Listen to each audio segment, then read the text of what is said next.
Welcome back on our YouTube channel. It's second part of meditation. My name is अवनाश Dubey और इस video को शुरू करने से पहले पार्ट में जो दो कमेंट आए थे मैं उस कमेंट के बारे में बताना चाहता हूँ। पहले मेडिटेशन में सबसे पहला क्वेश्चन इनका था कि इन्होंने पूछा कि कितने टाइम तक करना चाहिए। इस क्वेश्चन को अगर मैं देखूँ तो दो क्वेश्चन में ये बढ़ सकता है। पहला क्वेश्चन कि मॉर्निंग में आप कितना टाइम तक इसे कर सकते हैं और दूसरा क्वेश्चन कि आप इसे कितना लंबे टाइम तक इसे कर सकते हैं जो फ़ायदा हो। कि अगर मैं पहले पॉइंट पे देखूँ कि मॉर्निंग में कितना टाइम लेट करना चाहिए, कि अगर आप बिगिनर हैं तो आपको 3 से 5 मिनट मेडिटेशन करना चाहिए और जैसे जैसे आप आगे बढ़ते जा रहे हैं तो उस टाइम के लेवल को बढ़ाते जाइए। और एक क्वेश्चन आता है कि कितने लंबे टाइम तक करना चाहिए। जितना आप लंबे टाइम तक मेडिटेशन करते हो वो तो आपके लिए बहुत फ़ायदेमंद है। और एक साइंटिफिक रीज़न देखा जाए तो ये 8 हफ्ते में पक्का हुआ है कि मेडिटेशन का असर दिखने लगता है इन 8 वीक। दूसरा क्वेश्चन उन्होंने पूछा था, अब इनका क्वेश्चन था कि हम मेडिटेशन में ओम शब्द का क्यों यूज करते हैं। सबसे पहले मैं आपको कुछ बताना चाहता हूँ।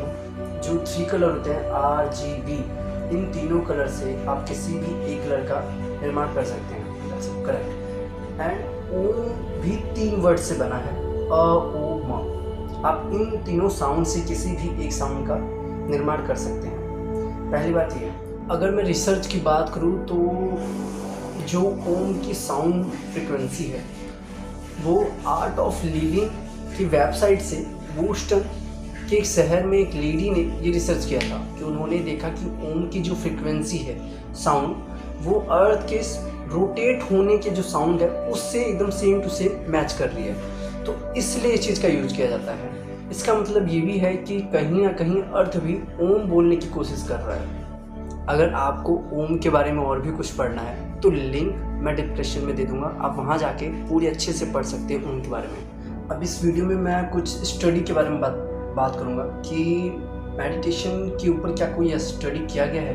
हाँ, मेडिटेशन के ऊपर बहुत सारी स्टडी की गई है और उन बहुत सारी स्टडी में मैं कुछ स्टडी आपको बताने वाला हूँ। कि जैसे कि पहला स्टडी 2004 में डॉक्टर डेविसन ने साधुओं और धार्मिक लोगों पे इलेक्ट्रोड रखकर उनके ब्रेन को स्कैन किया और उनके ब्रेन को जब स्कैन करके पाया गया कि उनके ब्रेन के स्कैन में ये पाया गया कि 35+ गामा वे निकल रही है। इसका मतलब कि आपके माइंड में एक पॉजिटिव थिंक होती है और आपकी कंट्रोल किसी भी चीज़ में आप कंट्रोल कर सकते हैं, इससे ये पाया गया।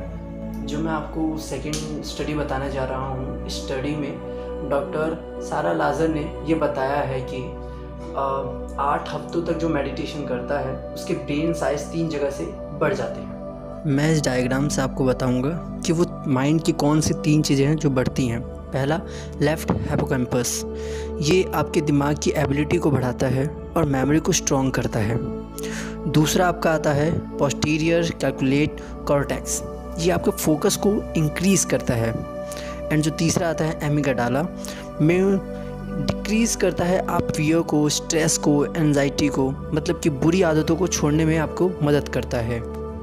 इसी के साथ मैं इस वीडियो को समाप्त करता हूँ। अगर आपको ये वीडियो अच्छा लगा हो तो प्लीज़ लाइक एंड सब्सक्राइब। अगर आपके पास कोई भी क्वेश्चन है तो आप मुझे इंस्टाग्राम, फेसबुक, ट्विटर पे फॉलो कर सकते हैं और कमेंट में अपने क्वेश्चन को पूछ सकते हैं। और इस वीडियो को शेयर कीजिए अपने दोस्तों को और be careful. Thank you, bye bye.